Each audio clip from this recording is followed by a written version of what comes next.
Yleisesti Lohjasta jää ihmisille semmoinen kuva, että täällä asuisi käytännössä pelkästään narkomaaneja ja alkoholin väärinkäyttäjiä, suurperheitä ja maajusseja, mutta todellisuus saattaa olla aivan jotain muuta. 40 ja risat 1000. Juna.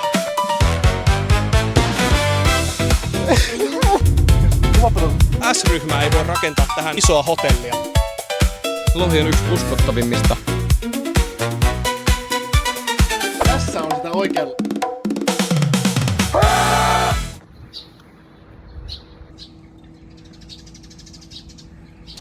Terve. No moi. Mä haluun tänne.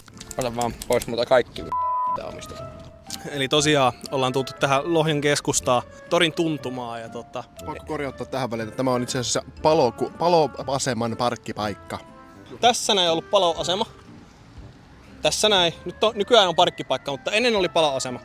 Mutta se mistä mä olin mainitsemassa, niin tosiaan tuosta löytyy Kässän talo. Ei toi oo Kässän talo. Siinä on talo, mutta työväen talo melkein. Melkein meni oikein. Työväen talo ja se mikä oikeastaan teitä ei-lohjalaisina kiinnostaa tossa, niin Kääriä on vaihtanut vaatteet siellä joskus. Toinen mistä mä olin sanomassa, niin tossa on sokeripala. Tai kutsutaan sokeripalaksi. Sen takia, että se näyttää ihan sokeripala. Kyllä, ja se on haluttu purkaa siitä vitun pitkään, koska oikeastaan tässä missä on ollut ennen paloasema ja missä on tällä hetkellä sokeripala, niin toi valkoinen vittusaatana tossa estää sen, että S-ryhmää ei voi rakentaa tähän isoa hotellia.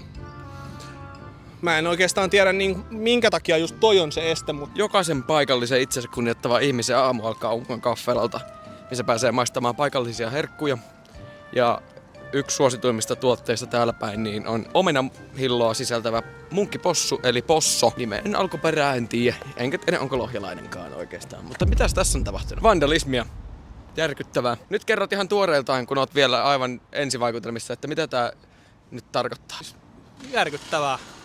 Mä oon niinku silmin nähden järkyttynyt. Lohjasta pientä faktaa. Lohjalla on jossakin kohtaa ollut koko maailman syvin hissi.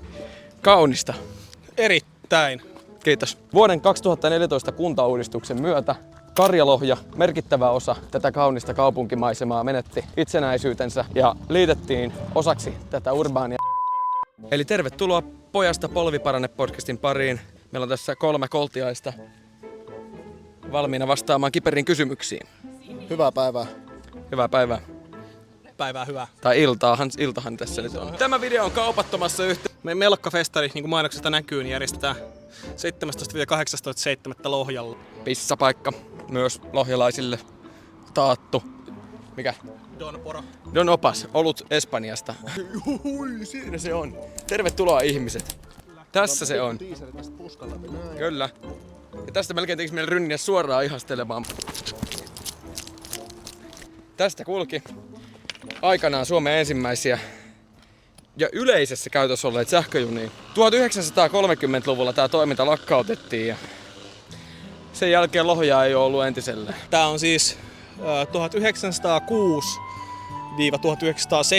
1906-1907 yhdistänyt ton tuolla rannassa olevan selluloosatehtaan ja sitten tuolla Lohjan asemalla sijaitsevan valtion rautateiden aseman yhteen. Eli periaatteessa siinä vaiheessa, kun Lohjanjärvestä on nostettu ne tukit sinne jonnekin junan kyytiin, niin tää muistaakseni 750 mm raiden välillä oleva juna, niin se on kiskonut sen sitten sinne asemalle päin, mistä sitten maailmalle on lähetetty lohjalaista selluloosaa. No mitenkä, onko selluloosa vaikuttanut sun arkeen niin kuin merkittävästi? No, perse. Lohja on tunnettu tosi monesta eri osaamisesta ja alasta, mutta se mistä Lohja ei ole tunnettu, peltiseppä hitsaajat, koska niin kuin pystytään esimerkiksi, voidaan analysoida täällä, katsotaan vaikka tuolta noin hitsaussaumaa, niin kehtaisin väittää, että sen ei tuolta kuulus näyttää. Rohkea istun asfaltilla, kengät ihan paskasina. Haluaisin ottaa kantaa tähän Oikotien mainontaa. Fuck City of Helsinki. Ja nimenomaan Helsinkiin liittyen Tampereen kerrostaloasunnolle on laitettu hinta. Mutta sitten on otettu tällainen jostain tosta oletettavasti asunto Helsingistä. Ja ne ei ole kehannut laittaa edes hintaa, koska aika varmasti se hinta on miltsin. Mitä sanoo koira? Antakaa anteeksi, siis minun täytyy nyt kertoa teille. Hinta on koira. Koiran verran kämpästä. Se on kauppa, mikä kannattaa. Kuvaappa tuossa. Tuo on vähän. Mitä tuo varmaan Tässä meillä on oikealla myös Puu Anttila, jossa järjestetään paljon erilaisia tapahtumia. Itse olen tuonne mennyt kuokkimaan joidenkin ihmisten nelikymppisiin ja sen jälkeen Puttepossu on hyökännyt minun ja Niko kimppuun. Se on kirjasto, hieno. Tosi hieno. On kyllä itse asiassa yksi hieno. hienommista kirjastosta, mitä on tässä Lohjan alueella nähnyt. Pekkoluolahan on silleen konseptina aika jännittävä. Onhan se. Tonne. Siihen voit varmaan jättää auton jo tähän niinku, tiedätkö? Terveisiä sademetsästä.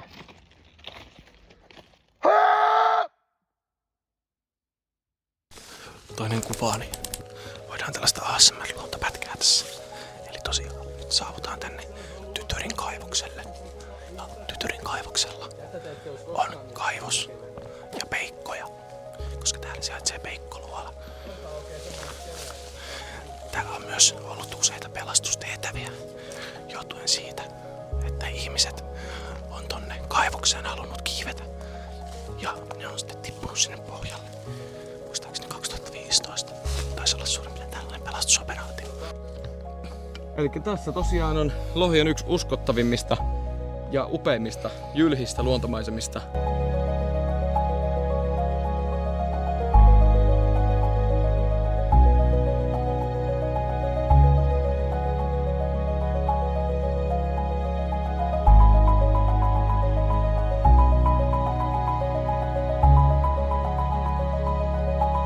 Näkyy sellainen pieni rako.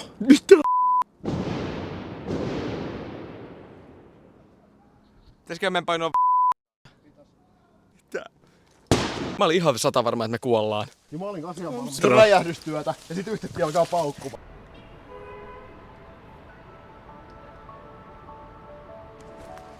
Eli tosiaan nyt ollaan saavuttu tänne Hiidensalmen sillan tuntumaa. Mulla on sellainen fiilis, että tossa olisi kalastuskielto jossain vaiheessa vuotta. En osaa sanoa mihin asti jatkuu, mutta siitä ei saa jossain vaiheessa vuotta kalastaa. Kuha nousee tuosta sillan alta tuonne Lahteen kutemaan. Kuhakantoja suojellakseen niin pidetään toukokuussa tämmönen kuukauden mittainen kalastuskielto. Ja sen takia meillä on tässä tosi hyvät yhteydet tonne moottoritielle, että ne kalat pääsee sitten sinne Lahteen kutemaan. Tosiaan nyt kun tullaan tähän Hiidensalmen sillalle, niin tuolta löytyy talviuintipaikka. Talvella sieltä löytyy avanto. Ennen siellä oli sellainen aika kämänen konttisauna, mutta nyt se on ilmeisesti jollain tavalla remontoitu ja toi laiturikin näyttää vankemmalle, mitä se on silloin ollut, kun mä oon siellä käynyt uimassa. Mutta mennään lähemmäs katsomaan. Täällä herralla on suoritus päällä. Sieltä ollaan narraamassa erittäin isoja vonkaleita. Tästä voi saada esimerkiksi tonnikalaa, lohta, kuhaa. Joo, eiku dunkithan nuo on. Juu, Alvarado dunkit. Minkä merkkinen tämä mikki? Röde. Se rode vai röde? Vai röge? Älä oo idari, heitä se midari. Ajellaan sniperivolvalla ympäri Kotkan keskustaa. Äänestä voitte päätellä, niin Derpi DRD, alakauttane, turpokitti. Lohjajärvihän on paikalta niin jopa 200 metriä. Kyllä. Tiedätkö mikä on viimeisin asia, mitä on Lohjaan yhdistetty? Nyrkki. Nummipusula. Onko näin? Taitaa olla. Joo. Että jos on niinkin yksinkertaista lajia kuin pulkkailu, Nyhverö-isät opettaa Nyhverö-lapsia laskemaan mäkeä. Jos joku haluaa skannata QR-koodin, niin tervetuloa. Tää vetää sanattomaksi. Ei tämmöstähän ei niinku... Ei tämmöstä oo kellään muulla. Ei. Sen verran mitä mä tästä osaan sanoa, niin Lohjanjärvihän on ollut ennen Ankylusjärvi. Silloin kun on joskus ollut jääkauden loppu, kun oltiin tuolla rannassa. No en kyllä osaa sanoa yhtään, että kuinka paljon alemmas, mutta paljon alemmas on mennyt järvenpinta siitä, missä se on ollut jääkaudella. Ja kuitenkin tonne kun mennään, on tästä varmaan ainakin 1,5–2 kilsaa rantaa. Kyllähän tästä nyt jonkin tovin kävelee. Jos Oli. lintu on, niin varmaan hiukan nopeammin pääsee. Lohja on rakennettu 56 vuotta sitten.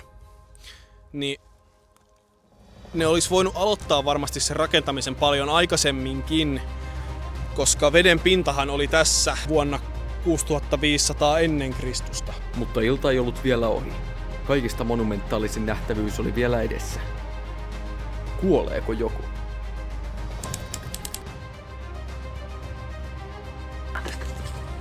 Jaha. Enäpunkkei. Eli mitä ne on eilen tehnyt? Kerrohan nyt sitten. No eilen kerran 9-20 kaartin jääkärirykmentti, asutuskeskustaistelijat tullut tähän näin Kalkkipetterin alueelle harjoittelemaan rakennetun alueen taistelua. Erinäisiä kulmapiikkejä, laajojen tilojen haltuunottoa, siivuttamista tällaista. Ja me ollaan nyt tässä näin niinku tulilinjalla. Joo, kyseessähän on siis Virkkalan sementti- ja kalkkitehdas, mikä on tehtaan omistajan mukaan saanut lempinimen Kalkkipetteri. Koska Peter Forsström on tän aikoinaan omistanut. Täällä on ollut, tää ei ollut se kalkkikaivos itsessään, mutta valmistettu erinäisiä tuotteita siitä. Ja sitten niille, ketkä ei itse asiassa tiedäkään, niin kun mennään tonne pohjoisempaan Suomeen, niin suurin piirtein Joensuun siitä tasalta sieltä löytyy Kalkkipetterin omistava kaivos. Ja suurin piirtein tuossa suunnassa on Peter Forsströmin puisto, jossa löytyy paljon faktaa Peter Forsströmistä. Kaikille kiinnostuneille.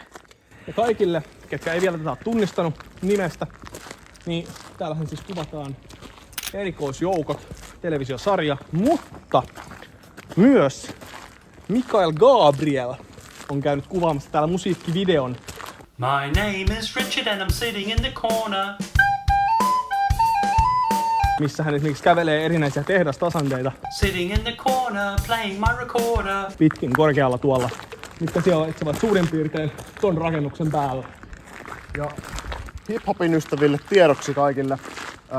Gettomasa, Lauri Haave, Rekami, Tohtori Getto sun muut. Heidän kollektiivi KPC on saanut nimensä Kalkkipetteri Crewsta. Täällä he on Aikanaan sitten pelannut koripalloa ja pyörinyt paljon ja hengailu ja täällä on monia musavideoita kuvattu. kyllä. Tää on uskomaton paikka ja sama kyseinen Peter Forsström, joka aikanaan rikastui tämän tehtaan kanssa, niin menehdyttyään säätiö alkoi jakamaan Petterin rikkauksia sitten paikallisille opiskelijoille ja lohjalaiset nuoret saa siitä sitten sievoisen summan joka vuosi anottua säätiön kautta. Esimerkiksi mä, kun olin siinä iässä, että mä pystyin tätä Forsströmin avustusta saamaan, niin mä sieltä suurin piirtein 500 euroa itselleni sain pottia ja nämä 500 euroahan me sitten ryypättiin. Mulla oli sama. Mulla oli sama. Noniin, eli lohjalaiset nuoret on toteuttanut itteensä. Jos meillä olisi vähänkään seikkailuintoa. Mä en tiedä, ootteko te käynyt tuossa sisällä? Ehkä. Tohon pääsee nykyään aika helposti. Millain? No ihan vaan siis kävelemällä, mutta tiedätkö mikä tuosta tekee vielä parempaa? Siis sä pystyt kiertämään tuolta tonne sisälle. No. Tuolla on lattia sortunut yhdestä kohtaa. Nois. Kun sä menet siitä niin alaspäin, niin sä pääset tonne koko tehtaan alle. Voidaan käydä chiikaa, jos siihen pääsee silleen helposti näkemään. Joo. Kalkkipetterihän suljettiin 1994 ja se suljettiin sen takia, että 1990-luvun lama oli silloin aika kova ja varsinkin tälleen niin kuin sementtialalla se oli ilmeisesti erittäin paha, minkä takia sitten tää tehdas suljettiin ja ei se koskaan enää päässyt nykyiseen loistoonsa. Tuolla ylhäällä on tuo iso katto. Joo. Se on lohjalaisten nuorien lempikiipeilypaikka ensinnäkin. Kun näet tuossa vasemmalla on toi uloke. Joo. Ja näetkö siinä ulokkeja ton 4 vieressä tällaiset tikapuut?